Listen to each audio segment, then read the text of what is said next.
Debate time, folks. Obama, Romney squaring off in Colorado. Heather Ryan's going to join me to talk about that, kind of a debate preview later in the program. We're also going to hear from Deb Vanko and Clark Davidson about the upcoming one-year anniversary celebration of Occupy Des Moines. And finally, Mary Beth Gardam from Cedar Rapids will join us about the Move to Amend campaign to abolish corporate personhood. From the RE/MAX Real Estate Concept Studios, this is Webcast One Live. Ed Fallon here, folks. Gateway Market and Cafe is your locally owned source for specialty groceries. Enjoy chef-crafted, prepared foods, artisan baked goods, organic produce, specialty cheeses, and hand-selected wines and craft beer. Visit the lively cafe for breakfast, lunch, or dinner 7 days a week. Gateway Market is centrally located on the corner of Martin Luther King Jr. Parkway and Woodland Ave. Stop by or visit www.gatewaymarket.com for more details. That's Gateway Market, folks. Good food, great community. This moment of silence brought to you by Tally's Restaurant, Bar, and Catering, home of Des Moines' premier rooftop dining experience. Located in the heart of Beaverdale, Tally's offers speedy and affordable rooftop lunch, catering for events both large and small, innovative cuisine, as well as vegetarian and gluten-free menus. Come to Tally's for live music, dry-aged steaks, Sunday brunch, and all-you-can-eat ribs every Monday night. Tally's Restaurant, Bar, and Catering at 2712 Beaver Avenue. Call 279-2067. That's 279-2067. Tim Reynolds with Reynolds Energy Solutions will give you a comprehensive energy audit that will cost you nothing. Tim will identify the many ways in which you can reduce energy use while saving money. Ed Fallon had Tim over for an audit last month and was amazed at how much energy was going through the roof, the doors, and the windows. So, before the cold winds of winter blow, give Tim a call at 515-802-2801. That's 515-802-2801. Open Sesame is Des Moines' premier Lebanese cafe. This month, Open Sesame is offering an unbeatable lunch special on Monday and Tuesdays. Mention the Fallon Forum when you order anything on Open Sesame's delicious lunch menu and get the second item for half price. That's right, buy one, get one for half price. Open Sesame's pita wraps, salads, soup, and mouth-watering Mideastern specialties will have you and your dining partner coming back again and again. Open Sesame at 313 East Locust Street in Des Moines' historic East Village. From the RE/MAX Real Estate Concept Studios, this is Webcast One Live.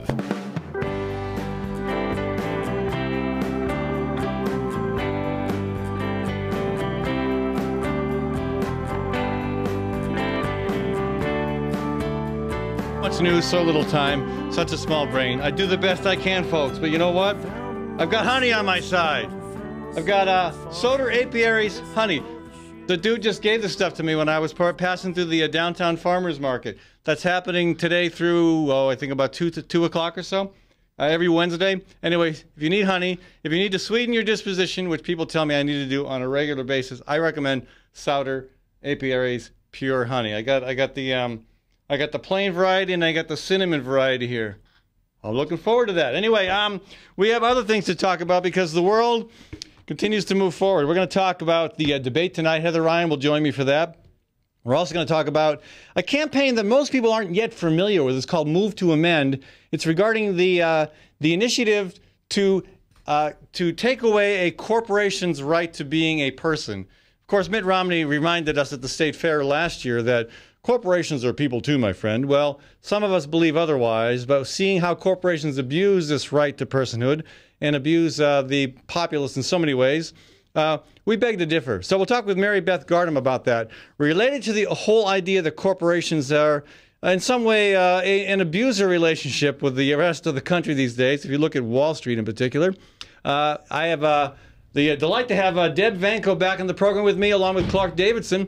This is approaching the one-year anniversary of the Occupy Des Moines movement. That would be on October 9th. There's a big celebration coming up, October 7th. Tell us a little bit about the celebration, and then let's talk about why it's important. Well, it is to mark our first anniversary, and what we're doing is this Sunday, October 7th, It goes from 1 to 6 p.m. We're meeting at the Friends Meeting House. Starting at 1, we're marching to do some speak-outs. Soapboxes, Governor's Mansion, Papa John's Sculpture Park. Now, the governor won't be there. I think he's in China, maybe. Well, it is symbolic. He's somewhere important. I'm not sure, but we're still there because it's symbolic ground. Yeah, I agree. And then you're going to be soapboxing at the Sculpture Park as well. Yes, we are. You might get a better response from those two moonrise statues, the one with the funny teeth, than you would from the governor. They might be more receptive. Probably so. Yeah. And then we march to Nolan Plaza. We'll do another speak out and a panel discussion with community leaders and occupiers. And then we'll do some breakout groups where people can learn about us and find out how to join us. And we'll also have a meal. All right, a meal. You cooking that, Clark? No, actually, John Franklin's going to be cooking that. And Food Not Bombs is also going to be down there. So if you want to go vegetarian option, that's also, Food Not Bombs has done a lot of good work feeding folks in need without any questions asked or any requirements. You don't have to you don't have to accept Jesus as your personal savior to get a meal with Food Not Bombs, unlike Bethel Mission. Yeah. So anyway, this is good. Again, it's a long afternoon. So if people can start with the march at 1 o'clock. They can join us at any point. Right, and the rally itself is 3:30, right? Yes, that's correct. Okay. For different ages, they might join us at different parts. For the ones that can walk a long ways, they might do the whole march. But any part would be great, especially the ending. Yeah, and do you have transportation to get folks back to the starting point after the rally? I'm sure we'll find some transportation if they need it. Yeah.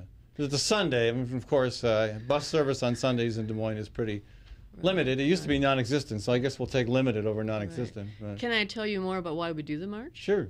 What we're trying to do is we're trying to recruit people to join our movement. We're trying to motivate people to join us. Our numbers have gotten smaller, and it's important for us to reach out to people that maybe don't know about us or are more newly attuned to economic injustice.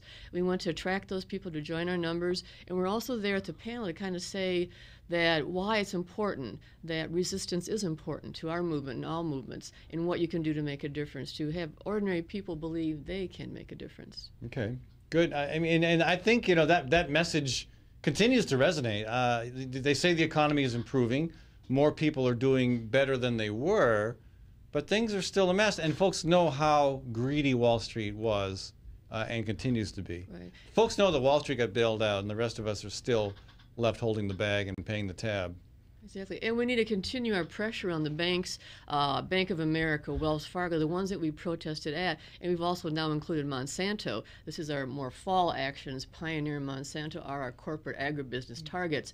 So we need to continue the pressure on all those corporations. The seasonal target, Monsanto. Yeah. Clark, what's your additional take on the importance of this event? I think it's important with... there was a lot of intergroup struggle with the GA process, struggling with right and left coming together, nonpartisan. What does that actually mean? And how do people coming from different sides actually agree and form a community? And there's been a lot of burnout with the GA process. However, every single person that was a part of Occupy is still active doing things. We got the Move to Amend people coming in here. I'm looking in the studio. Everyone in the studio right now I've seen at Occupy. We've been working on a free press upstairs, Des Moines Live, and a lot of occupiers are blogging for that. But we think it's still important that we can actually have an event where we can come together. Maybe we fly a lot of different flags, but actually show some solidarity across projects and bring people back in who maybe got turned off for one person's viewpoint or another, maybe some inner conflict. Yeah. But on the whole picture, if you look at what we really achieved over the year, I think it's amazing. With the caucus project and the multiple marches and the stand at the state capitol and stuff like that, I mean, it's pretty unprecedented. And there are various reasons why people who were involved or who were inspired are no longer there. And some of them are legitimate reasons. Some of them are just people, there's always an initial enthusiasm for something and then it takes more effort to continue to be engaged. So there's that. I don't know what to do about that. But yeah, there's lots of reasons why people who were involved might still be involved if there was some tweaking, some refinement, some changes in how things happen. And sometimes it involves changes, and that person might have to change too. They might have to adapt. One concern I've raised, and I raised this in a post I put up yesterday, yesterday, if you missed it, was Mahatma Gandhi's birthday. I mean, he's no longer around to celebrate, but we saw a lot of folks, especially in India, still regard that as an important day. I put up a post about that, and the comment I made was, Gandhi wasn't just about protests, fasting, about getting arrested. He helped rebuild a political party. The Indian National Congress was a party that was basically the English-speaking educated elite. He made it a mass movement. He organized it. He structured it. He brought new constituencies in. I'd love to see Gandhi reincarnate here in Des Moines or in the U.S. right now and help resuscitate the Democratic Party, rebuild that, because that's certainly, even though it's a lot better in my mind than the Republican Party, it's become another party of the elite. But I don't know, to what extent do you think the Occupy movement is willing to engage in the political process? And I say that knowing that, Clark, you're actually running for the legislature, so I commend you for that. Even though you're a crazy man and you're running as a Republican, what the heck? Hey, my grandparents were Republicans and my parents were Republicans, and even though my viewpoints may be seen as progressive, I still feel like, I just come from a Republican background. You may be the only candidate for office in Iowa running as a Republican who's also working on dreadlocks. Yes. So, I mean, but how do you feel that's an important part of the conversation as well? And that is a controversial part. That's very true. But a lot of individual members in Occupy believe in progressive legislation, and on our own we work on that, and we may come together as a group to do that. Like currently, Food and Water Watch is working on GMO labeling in Iowa. Many of us occupiers have joined their energy to work on that. I am pro GMO labeling. We need legislation to do that. Good article in the paper about that today, by the way. Again, progress being made in California, but the common wisdom is, well, Iowa is so, 90% of our crops are GMO planted. How are we going to get any movement at the State House on that issue? But well, see, that's why we're going to do Occupy the World Food Prize in just a few weeks, because that is, taking on the World Food Prize, which is propaganda for everything. So corporate agribusiness seems to be a new focus for Occupy. Yeah, well, and it's a good one too. I'm not sure the World Food Prize is the right target personally, but I commend you for making that connection, because there's certainly, Monsanto, DuPont, these Cargill, ConAgra, these are huge corporations that have a prominent presence in Wall Street, on K Street. They know how to get things done for their constituencies, and they are rolling out the bank. They're rolling out incredible amounts of money. I think $35 million to try to defeat Prop 37 in California. Right, exactly. Yeah. Exactly. And on the streets too, yesterday at the Food and Water Watch, we were getting petitions signed, and it seemed like just everyone was on board with the GMO labeling. People coming out of the skywalks and stuff for lunch. And where were you petitioning? We were right across from the library. Okay.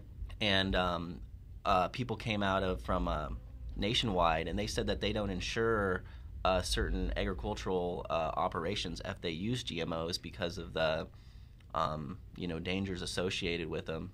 So I think, like, on the streets in Des Moines, at least, people are aware of this issue and 100% behind it. There was times where I had 3 or 4 people lining up to sign the petition, which is probably unheard of. Getting people actually waiting in line to sign a petition. Yeah, that's odd. That's good. That means you're onto something. But I mean, basically, you have people on the political right, corporate defenders, always saying that we need to have open government. We need to have clarity. People need to know what they're buying, and yet when it comes to labeling GMOs, they don't want that. Why don't they want that? There's a reason why they don't want that. That should be a huge red flag to anybody who eats for a living. Greed and profit. Yeah, greed and profit. It's always greed and profit, and it's also monopoly. Monsanto is becoming a monopoly, so is Pioneer. It's all about the bottom line, money. There's no concern for human welfare.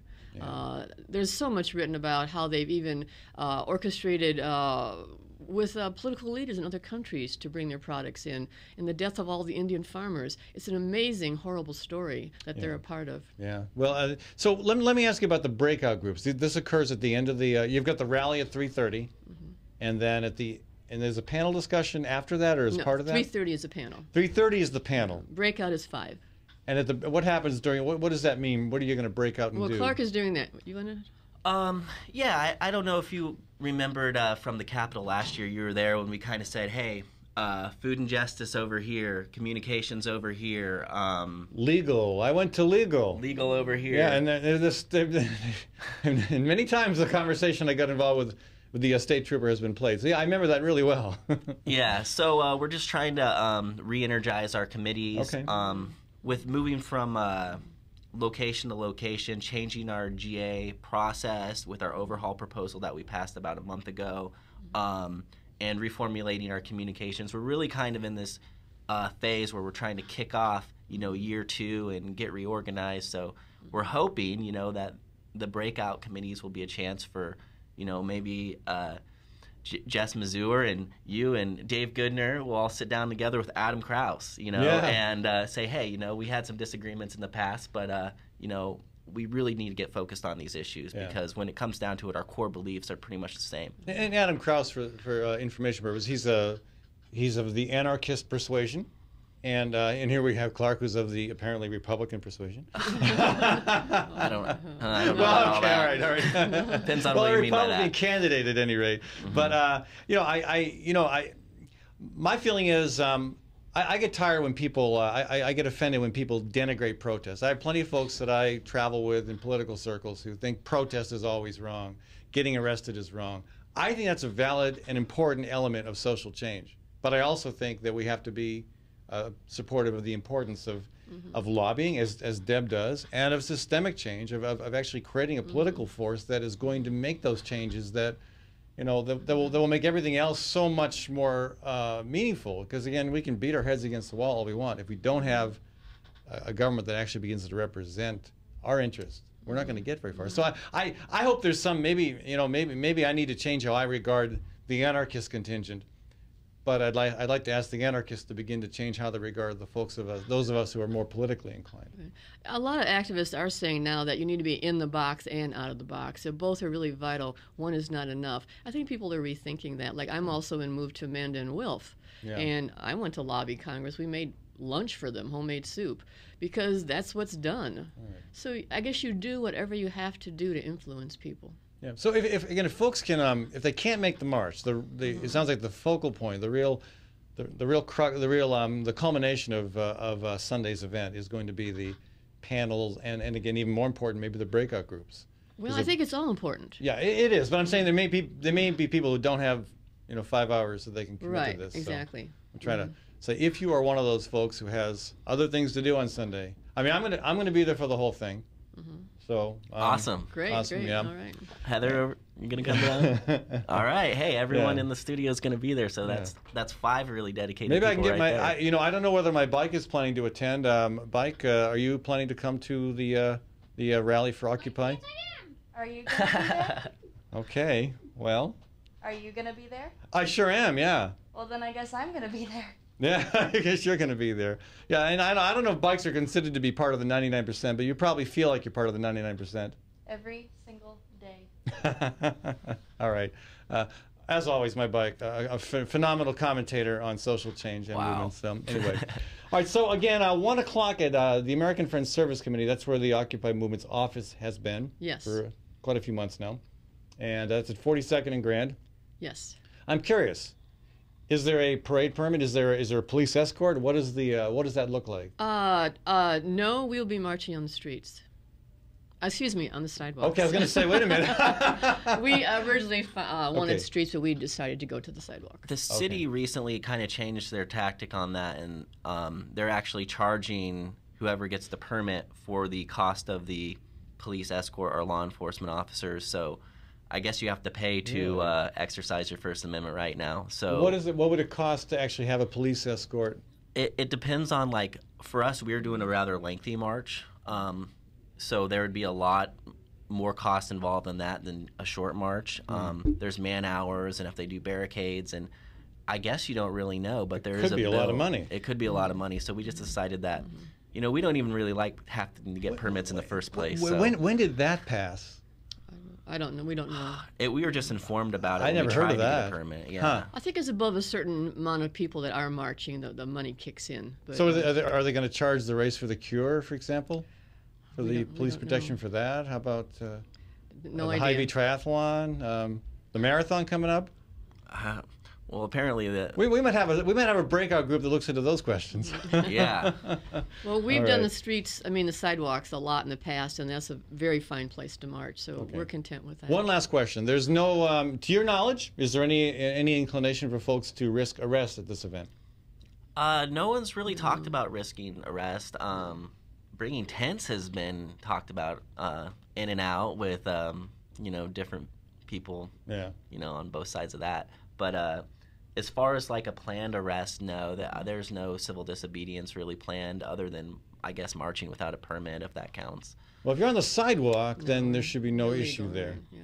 Well, this is an awareness, education, motivational campaign, basically. There's really no need to be arrested. Yeah, there you go. All right, well, yeah, it has its time and its place. And again, appropriately, just a few days after the birthday of the modern apostle of peace and nonviolent action, Mahatma Gandhi. Gandhi G, yes. Thank you so much, Clark Davidson and Deb Vanko, for joining us here on the Fallon Forum. I'll see you on Sunday. Folks, I hope you will take the opportunity to be a part of this event as well, even if you've had some differences with the Occupy movement. In my opinion, when I saw this thing percolating in New York and then spreading across the country, it struck me as the most important social change movement in the last 30 years, and I hope in some capacity it can continue to make a difference, because, gosh, we sure need a difference in the in this country right now. So yeah, Occupy March rally starting at 1 o'clock at the Friends House, 42nd and Grand, culminating with a rally at Nolan Plaza at 3:30 on Sunday. We're going to move on to other conversations. We're going to talk about the debate tonight. Yep, big debate coming up tonight. Some say it's big, some say it's ho-hum. We all know how this scenario is going to play out, but we're going to talk about that. Heather Ryan's going to join me. Heather never says anything controversial, and she'll be just a docile, calm little voice, mimicking everything I say, I'm sure. Ha! Anyway, we'll have that conversation when we come back here on the Fallon Forum. From the RE/MAX Real Estate Concept Studios, this is Webcast One Live. Community CPA is the 15th largest CPA firm in Iowa, providing audit, tax, and accounting services. Community CPA specializes in international tax treaty and double taxation avoidance among countries and states. 9 dedicated, experienced, hardworking staff are the company's foundation, and their compassion towards every client is the secret behind Community CPA's success. At Community CPA, you can expect quality service year-round. Call 288-3188. Community CPA, 3816 Ingersoll. Experience the difference. Tim Reynolds with Reynolds Energy Solutions will give you a comprehensive energy audit that will cost you nothing. Tim will identify the many ways in which you can reduce energy use while saving money. Ed Fallon had Tim over for an audit last month and was amazed at how much energy was going through the roof, the doors, and the windows. So, before the cold winds of winter blow, give Tim a call at 515-802-2801. That's 515-802-2801. Times are tough, and most people are just trying to make their cars last a little bit longer. That's why you should know about Sargent's Garage in Des Moines. You can trust Sargent's to make the right diagnosis and give you a fair price. Whether it's a routine oil change or a major repair, Sargent's always does outstanding work. So don't give up on that old car just yet. Call Sargent's Garage at 246-8149. That's 246-8149 for Sargent's Garage. Hi folks, it's Ed Fallon here. Proof Restaurant at 13th and Locust. You've probably been there for their award-winning, nationally recognized lunch specials. Well, now Proof is open Thursdays and Fridays for supper. And here's where the chefs really get creative. Let me tell you, they're like artists, okay? I've been there, and it is one of the best meals I have had in Des Moines. I've heard that from other people. You got to check it out. Proof for supper, Thursdays and Fridays, and also the second Saturday of the month. Do not assume you can get in. Make reservations. Contact Proof Restaurant online at proofrestaurant.com or 244-0655. That's 244-0655. Well, hi, I'm Rob Spearman. I'm a broker-owner of RE/MAX Real Estate Concepts in Des Moines, Iowa. Give us a call if you're looking at buying or selling a home, or if you're having trouble on your mortgage payments or looking to purchase foreclosures. We have the agents to help you, experienced, outstanding agents. Our office number is 515-276-2872. Or if you'd like to look at homes, go to our website, homeconnectusa.com.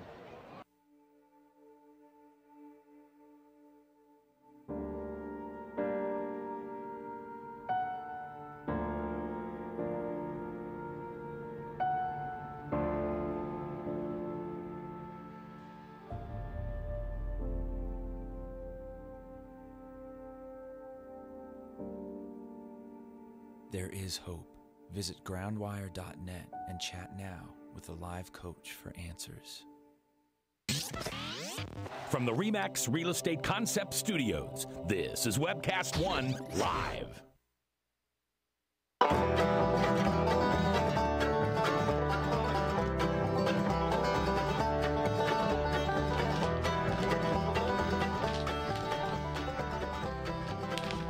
Hello, folks. Okay, it's time for a debate about debates. And you're welcome to join this conversation. I'm sure, Frank, you have some opinions about debates. 244-0077 is the number to call, 244-0077. I want to take a second to thank some of our sponsors, the the Physicians for Social Responsibility, and also the Iowa chapter of the Sierra Club. And I want to thank Tim Reynolds with Reynolds Energy Solutions. Tim was on our show yesterday talking about the PACE initiative. But again, this is the time of the year to get Tim over to your house to do an energy audit, and won't cost you a penny. There's an upfront $150 that you get back as a rebate, so the net cost $0. And the information. I have a friend who has done everything possible to make him and his family's home energy efficient, and yet still Tim came in and found things they could do to improve it. He was very impressed. So again, you will be too. It helps support this kind of programming because we are an alternative to what's on commercial radio. We're supported entirely by individuals, by local businesses that believe in what we're trying to do, and by a few nonprofits that are partial to the message we're trying to get out there. So do support the businesses that help this program. And again, particularly this time of the year, think about getting Tim Reynolds over. While you're at it, one of our other sponsors, Tinker Heating and Cooling. I just had my furnace checked. Again, good price, bang-up job, ready to roll for when that cold air finally hits. So check out Tinker Heating and Cooling as well. They're listed on the website, the Fallon Forum website as well. Okay, back to debate talk. Heather Ryan is with me. Hello, Heather. Hey, my pleasure to be here. I was describing you as very calm and just going to go along with anything I say. You hit me right on the money. Yeah, perfect. Right. You know me, man. Right. Not like anybody else. What was that thing Sarah Palin said about a pit bull with lipstick? That was hockey moms, and I'm a pageant and dance mom. We're much more ferocious. That's right. You make hockey mom. Hockey moms are timid. Hockey moms got nothing on us. No. Okay, great. Well, I presume you're planning to watch tonight's debate. I can't wait. Can't wait? I'm actually going to a watch party. I can't wait for I Really? love debates. I'm one of those dorks, those wonky dorks that, debate time. Yeah, but do you really think it matters? I mean, at this point, only a very, very small percent of the population are undecided. People are going to go into this thinking, hey, my guy's going to, whoever you're already going in thinking is going to win is who you think will have won. I mean, it doesn't matter to me and any of the people that I know. It doesn't matter to them. I mean, Barack Obama could pretty much go and pee on the floor and I'd still vote for him. So, I just want to see the... Well, it's kind of cute when your puppy does that. But your president, I don't know you want your president doing that, but I get the point. I would give him a lot of leeway because he'd have to do something really, really bad for me to even consider changing my mind. So for people like me, it doesn't matter. But, a large portion of the population in polls are saying that it does matter to them. At large? I mean, yeah. really? Yeah, 80% of the population, I just heard this on the way over here on NPR, and I believe that more than commercial radio, was saying that they're going to pay attention to the debates, and it'll actually have some kind of effect on how they believe for the non-decideds. Now, it says in this USA Today poll I'm looking at, it says 8 in 10 Americans say there's nothing either candidate could say or do in the debates that would change their minds. So, well, that's me. That's me. Yeah, it's you. So, but NPR was saying that they are going to pay attention and then it could change their minds. So 20%. But I mean, that's still significant if there's 20% that are still thinking about it, I mean, but is it really kind of like, is the debate almost become like a convention, like a Republican or Democratic Party convention where it's fairly scripted, you kind of know what's going to happen? I mean, is this really... No, here's what a debate is. I mean, is the president really going to pee on the floor? I wish. Debate is like a political reality TV show. We're hoping for some real fisticuffs, but in a cerebral context. So we're hoping that they're going to, have some real zingers and some entertainment value like a reality TV show. So it's people are kind of hoping to see a train wreck. They want to see their opponent absolutely fall off the stage, right? Absolutely. And they want to see their candidate say a zinger or two, like You're no Ted Kennedy. Exactly the one I was thinking of. Yeah. Yeah, absolutely. I wait for those moments every 4 years. I get just giddy with eager. Oh, please give me another. You're no Ted Kennedy. But these are two very polished individuals. I mean, Obama is an incredibly articulate. I mean, he's where he is now because of a speech he gave at the Democratic convention years ago. And Romney obviously is no schlep either. He's very well. Lately, you kind of wonder with his 47% comment and dismissing all of England, calling Iowa's wind energy industry a boondoggle. Yeah, maybe I should take it back on Romney, but overall, this guy got there in part because he's good at conveying a message. And do we really?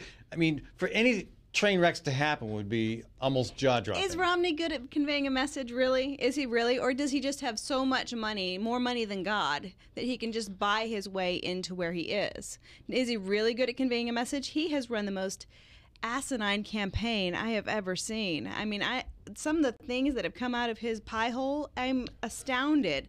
So is he really good at conveying a message? If he was good at conveying a message, he'd be where Reagan was. Nope. I mean, he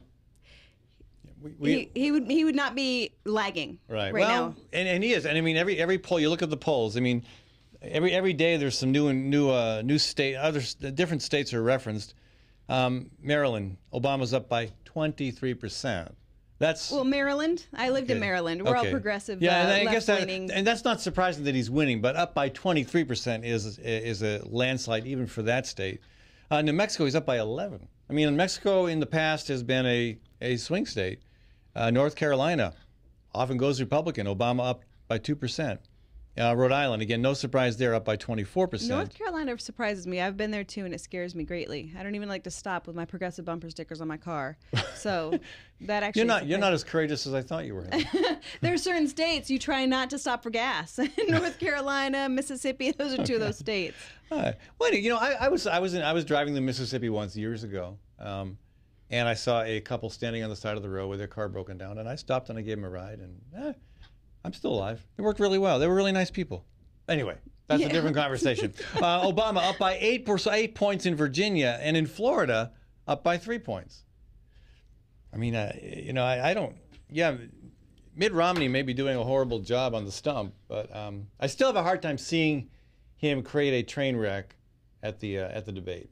Oh, please, oh, please, oh, please, oh, please, oh, please. I'm hoping for it. Yeah. I'm hoping for a train wreck. I'm hoping he just says one stupid thing to tide me over for the next 4 years. And again, that's not a casual analogy because people like watching trains crash. Obviously, we have Honey literally, Boo Boo they like Child. Watching trains crash. Honey Boo Boo Child would not be the success story that it is if we didn't like Trainwreck. I mean, we like Trainwreck TV, and this is just the political train wreck of Honey Boo Boo. How is it any different, really? Well, there are a few undecided voters out there, and my bike is one of them. I don't know if you were aware, Heather, that bikes are now eligible to vote, despite efforts at voter suppression. Bikes can still vote. So I'm curious. Bike, I presume you're still undecided at this point. Yeah. Yeah. So you're going to watch the debate? If I can make time for it, definitely. Oh, I know you're a busy bike. You have 3 jobs in addition to trying to cart my sorry derriere around town. So I understand, but that's uniquely American. 3 jobs. Wow. Yeah, who does that anymore? Oh wait, lots of people. Most of the 47%. That's right. Yeah. So you're going to be watching the debate. What are you looking for? Information. I didn't get to see a whole lot this campaign season as far as like speeches or debates or anything like that, because I was just so busy, and a lot of it just didn't even seem appealing at all to watch. Like the Republican National Convention, I watched part of the Democratic National Convention, but I watched as much as I could, but I'm so busy. So. All right. Well, again, I think maybe the conventions might have been a waste of time. Maybe not, but the debate could be interesting. All right, hey, and thank you, Buck. We'll have to get your take tomorrow and see what you thought of the performance of the 2 candidates. I plan on it. See, bikes can be pretty smart. Okay, Indeed. They don't get enough credit. I have no doubt that your bike is smarter than my PT Cruiser.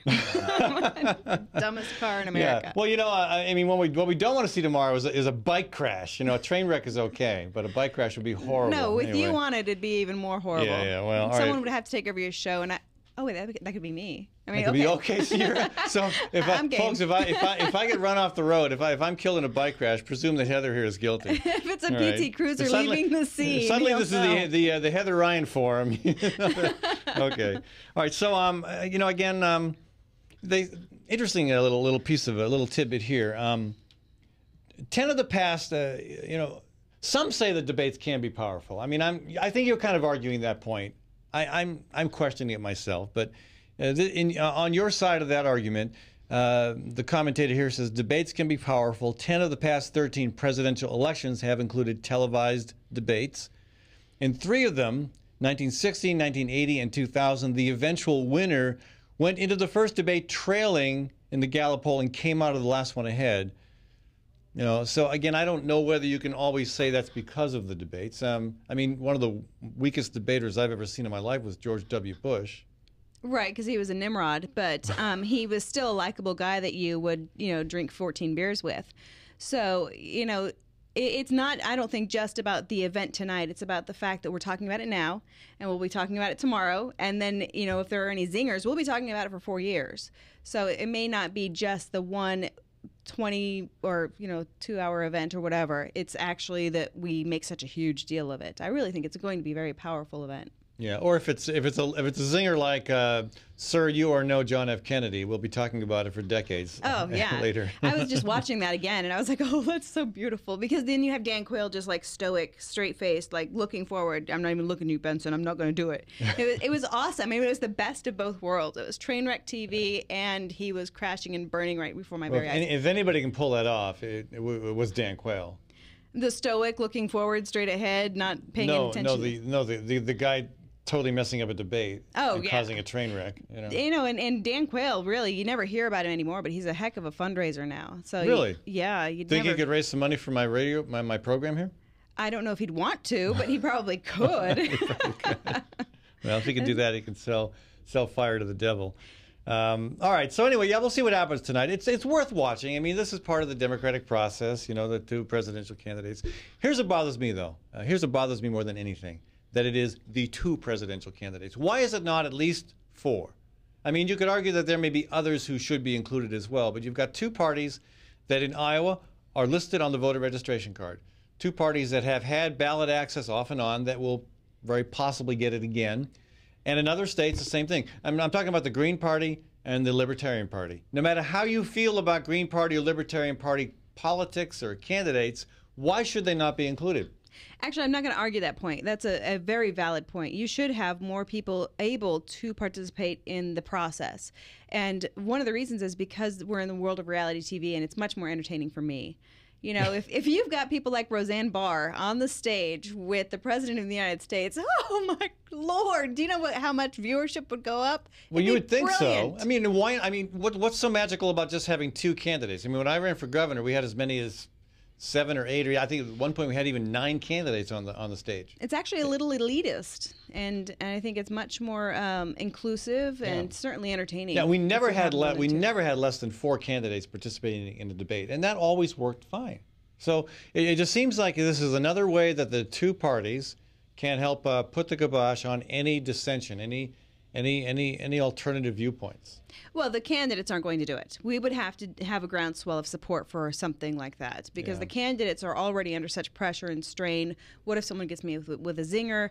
It's infinitely much more difficult that somebody, possible that someone's going to get you with a zinger if there's 3 or 4 people on the stage. Yeah. And then they have to answer questions to all these different people. So the candidates aren't going to try to change things. We have to do that. I think if we heard the Libertarian, Green Party, Republican, and Democratic Party candidates for president all on the same stage, I suspect you might see more common ground between the Greens and the Libertarians than between either of those 2 parties and either one of the major parties.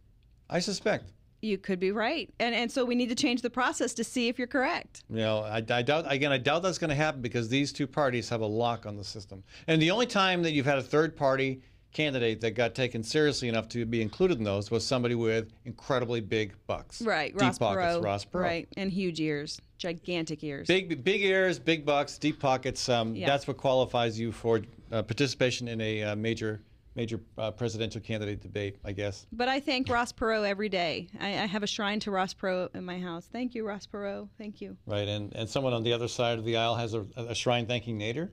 Not me, but someone does somewhere. But I don't really agree with that. I think you could argue that Ross Perot took equally from Bill Clinton and from George Bush, and I think you could argue that Nader probably had an influence in Florida, but there were plenty of other voter suppression issues going on in Florida and plenty of bungling by Gore himself. Anyway, that's a whole nother topic, but we will definitely have to argue about that at some point because I think Florida is all that mattered at that particular time in that particular election. So. All right.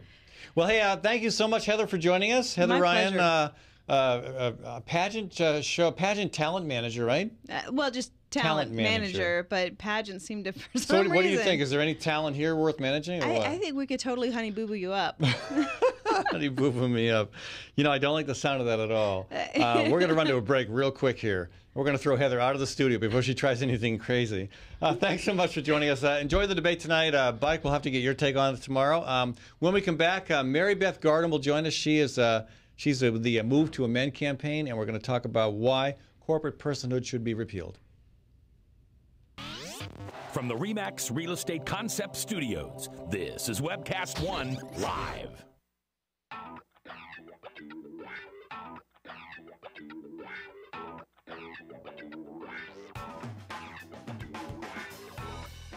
Well, good morning. This is the 7th of June in the Lord's year 2010, and this is day 101 of WebcastOneLive.com. We will begin with Max World Live with my special guest, Tom Coates. In just a minute, there's Tom. Wait.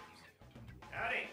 And we will be live for the very first time on Webcast One Live.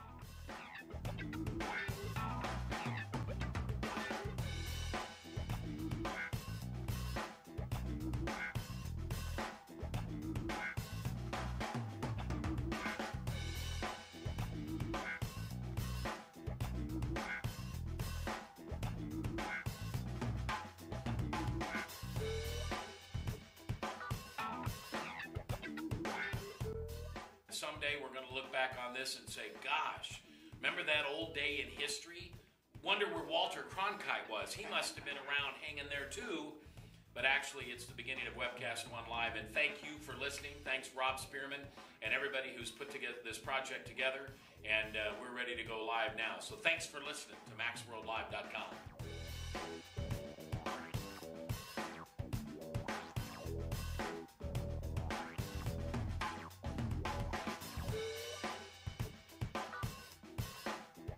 I can't tell you that it's going real well from time to time, but it is going.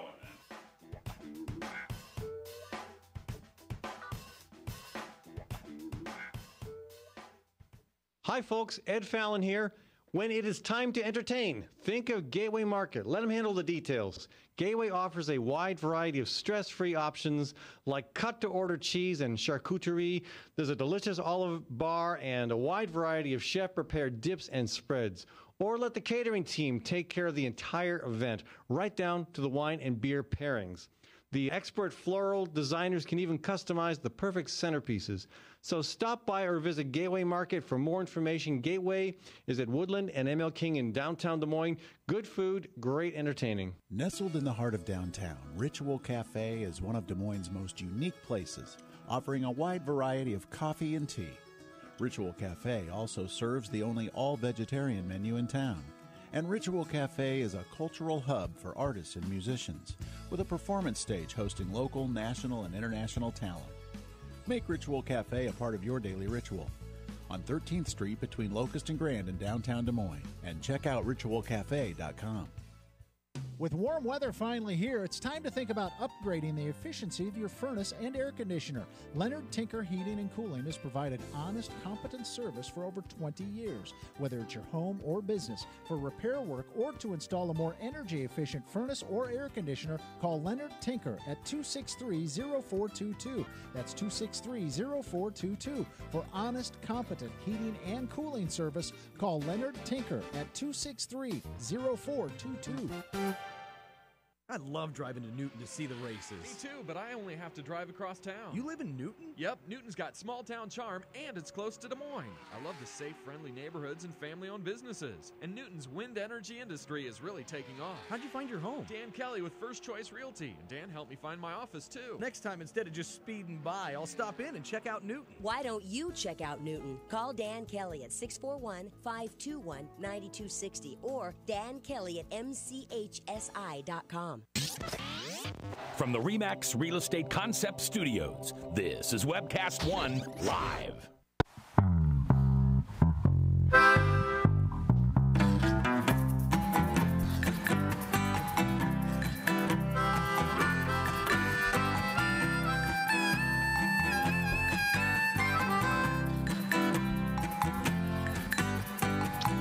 Welcome back, folks. Hey, a quick look ahead. Tomorrow, Thursday, we're going to talk with Suzanne Arms about a great event sponsored by Willow Song. It's a health clinic that specializes in providing midwife services. That'll be tomorrow. Friday night here in Des Moines. I'll tell you more about that tomorrow, but that's part of our conversation tomorrow. We're also going to talk with David Johnson, a former city councilman from West Branch in eastern Iowa, former candidate for the state legislature. And we're also going to talk with, we're also going to talk about Gandhi and nonviolence and civil disobedience and political reform. I want to kind of have a philosophical conversation about why the whole spectrum of issues is important as we look forward to the one-year anniversary of Occupy Iowa. And on Friday, I'm excited to we have our own debate on Friday. This is a debate between two candidates for the Iowa State House, Bruce Hunter and Patty Bronco. They are candidates for the district that represents kind of downtown and on south. Bruce has been a Democratic state rep for a long time. Patty is challenging him as a Republican, and we'll see where that conversation goes. Again, it'll be you are welcome to call in and add your own questions and comments to that dialogue as well. So let's go to our phone line here. I want to welcome Mary Beth Gardam to the program. Mary Beth is with us all the way from Cedar Rapids. And Mary Beth, you are one of the leaders of the movement here to reform the U.S. Constitution to deny corporations personhood, correct? That's right, Ed. And tell us why that's an important issue. Well, I think, first of all, I wanted to explain that Move to Amend is a national, multiracial, nonpartisan coalition of groups and individuals that are across all of America who come together to demand a constitutional amendment to abolish in their entirety two illegal, court-created, illegitimate legal doctrines. And those go way back, if memory serves, don't they? Well, the first one is pretty recent. It's the 2010 Citizens United one. Right, that, yeah.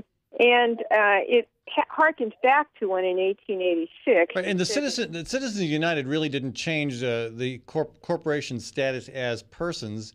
What it did was gave them free rein to spend all sorts of money in political campaigns, correct? That's right. That's right. They said that corporations are persons with human rights in 1886, and then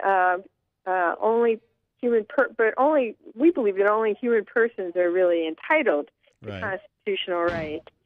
Corporations and other artificial entities, including nonprofit corporations, unions, etc., they have legal privileges. Right. But they shouldn't have the constitutional rights that are equal or even greater to human persons. But the original court ruling that the Citizens United was based on that made that one possible goes back to the 1800s, I believe, correct? 1886 Santa Clara versus the Southern Pacific Railroad. So why? How did that was at a time when there was a lot of populist agitation in rural America, starting in Texas and then in Northwest Iowa as well. You had the progressive populist movement. It was 4 years later than that, or 6 years after that, that the populists formed a party that actually nominated an Iowan for president who went on to win 4 states. So you had a significant movement. And this looks, I mean, maybe part of the movement was a backlash to that ruling, but that ruling essentially established the railroad barons and, by extension, other corporate interests as having the same rights as individuals. Right. They sort of illegitimately stole those rights from we the people.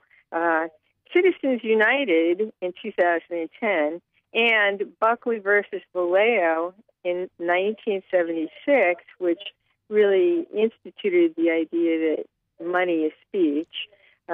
Through those two decisions, the courts legalized what was really a theft of our democracy.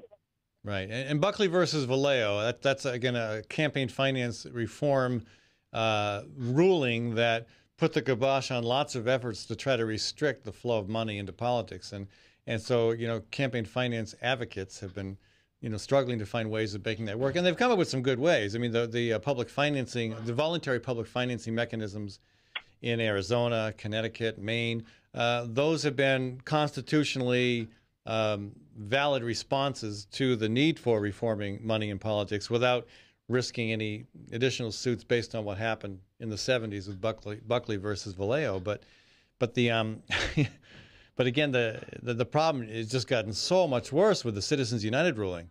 So so your effort is to try to create momentum for change at the state level that would eventually lead to a change at the federal level, correct? We're starting at the local level with city resolutions and city petitions. We're circulating a petition all around Iowa, which we're asking people to sign. That says, Mary Beth, real quick, is your computer on still? Yes. Could you turn the volume down?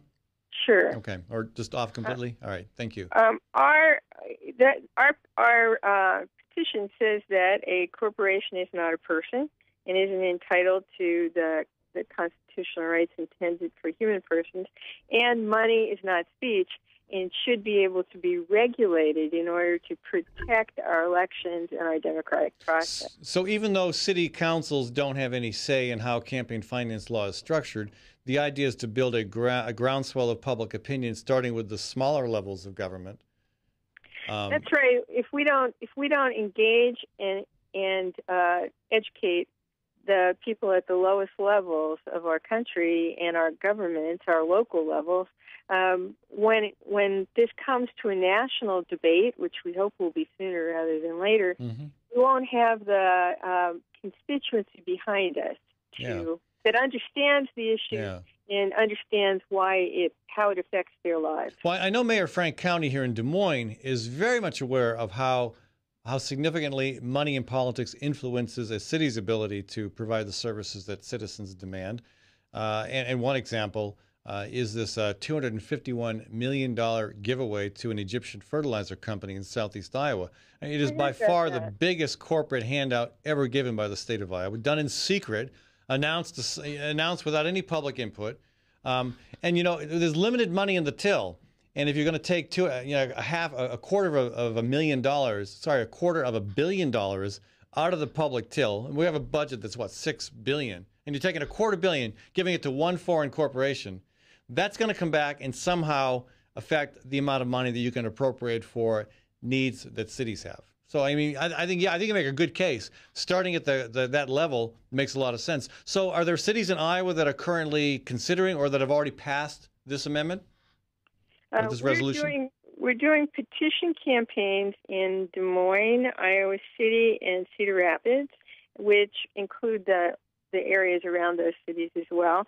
And we really need to get more signatures on those petitions before we go to the city and state level. Now, the city doesn't require a certain number of petitions, but you just want to get more signatures in order to show more support. Is that correct? Exactly. So how many signatures do you currently have in those three cities? We have about 1,200. We have about 1,200 signatures so far. In all three cities combined? Right. Okay. So, at some point you're going to have to break them out. So many in Cedar Rapids, so many in Iowa City, so many in Des Moines, right? We're expecting to be able to collaborate a bit this summer with Iowa Public Research Interest Group. Oh, good, yeah. Who are also going to be doing petitions for us. Now, you've got an event coming up in Des Moines this weekend, I believe, that is relevant to this conversation, correct? It is. It's a really interesting program on the endangered middle class It's at Plymouth Church, which is at 4126 Ingersoll Avenue.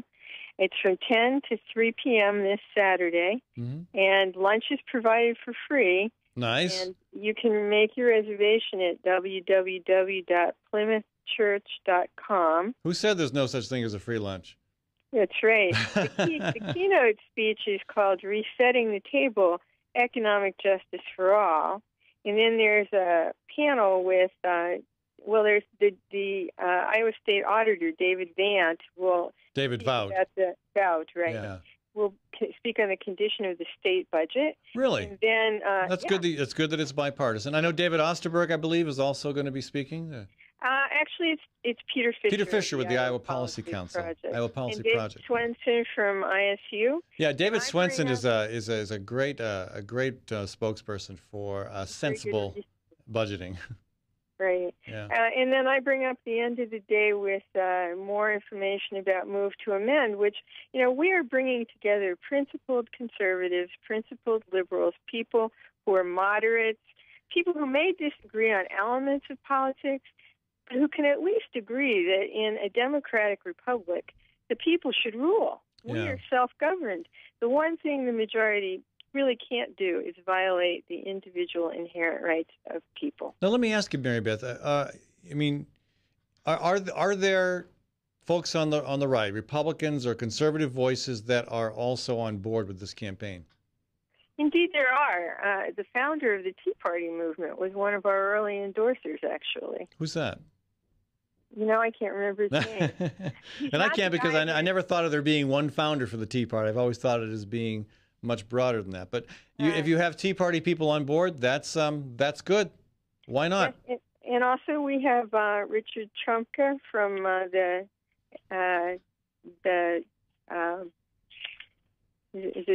AFL-CIO, and gosh, we have people from all across the spectrum who are supporting this because they realize what's at stake. I mean, we're literally fighting for the existence of our democracy and our democratic republic. So let's say this is successful, and the campaign succeeds in getting corporate personhood eliminated from the law. What does that mean in terms of policy? How does that affect people's lives? Well, right now, we like to say that we're not against corporations. We believe that they are really an important construct for efficiently organizing people and providing jobs, getting important goals accomplished. But there's really no basis that's reasonable for corporations to claim the rights of individuals. And what they do is they are in courts all the time trying to overturn laws that are meant to protect workers, individuals, communities, states, local economies, the public health and safety, the environment, food security, in essence. Yeah, often successfully, I'm afraid, because they have very deep pockets. They have very deep pockets, and they've got all the time in the world. They live forever. Yeah, that's true. They live forever. They can't carry guns, they can't vote, and we can't execute them. And even if we could, they'd still live forever. Actually, the Blackwater company, which is now Z, does indeed carry guns. Okay. Now, it's a good point, too, because if this does pass, I think the biggest impact will be, if I understand this correctly, it will have a chilling effect on the ability of corporations to spend unlimited amounts of money in campaigns. That'll do more good than so many other changes, because money is at the root of a lot of our trouble in this political system we have. That's certainly true. We're really hoping that if we can pass this, it will mean that the voices of we the people will have a chance again of being heard in the halls of Congress.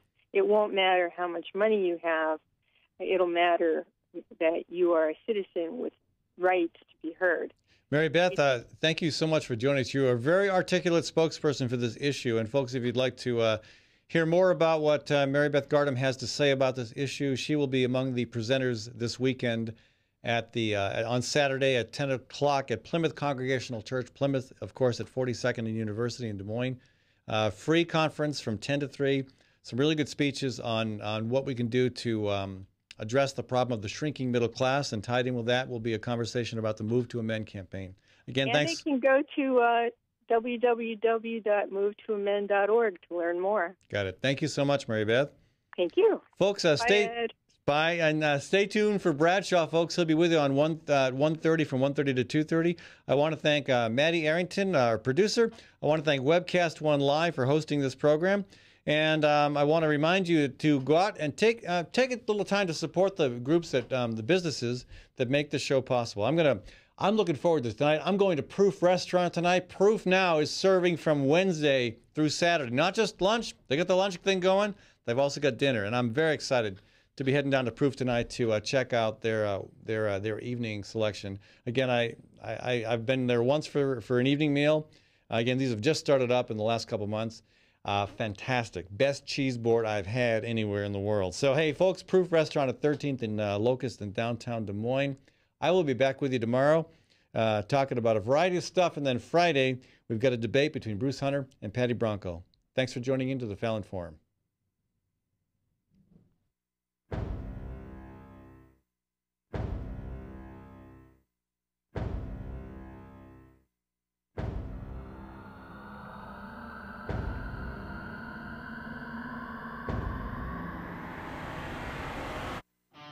I'm just saying. I'm just saying. I'm just saying. I'm just saying. I'm just saying. I'm just saying. Ching ching. I'm just saying. I'm just saying. I'm just saying.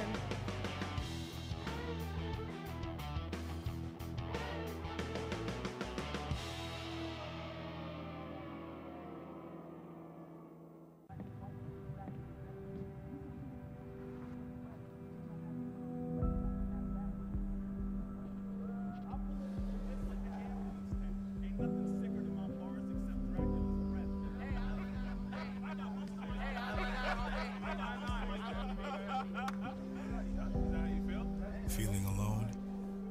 God knows and He understands. Chat now with someone who cares at groundwire.net. Well, hi, I'm Rob Spearman. I'm a broker owner of RE/MAX Real Estate Concepts in Des Moines, Iowa. Give us a call if you're looking at buying or selling a home, or if you're